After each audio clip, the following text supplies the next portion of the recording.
তোমরা হাবিকে গুলি করে স্তব্ধ করে দিতে চেয়েছ, মনে করেছ হাবিকে গুলি করার মধ্য দিয়ে সবাই মনে হয় ঘুমিয়ে পড়বে। আজ চেয়ে দেখো হাবির রক্তের বিনিময়ে লাখো হাবি বাংলাদেশে জন্ম নিয়েছে।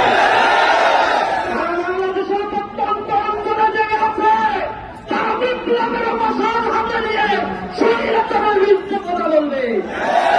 জাতিবাদের তারা যতগুলো পর্যন্ত জাগ্রত থাকবে, প্রতিটি ঘরে ঘরে একটা হাবি জাগ্রত হবে।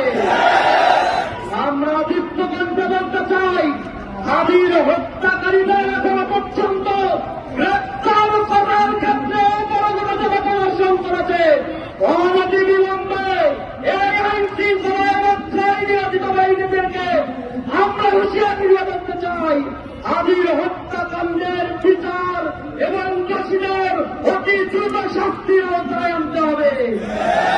সংগ্রামী বন্ধুগণ, এই বাংলা হচ্ছে সেই বাংলা, সেই বাংলায় আমাদের এখানে মুসলমানদের আগমনের মধ্য দিয়ে লক্ষণ সেন পিছনের দরজা দিয়ে পালিয়ে চলে গিয়েছিল।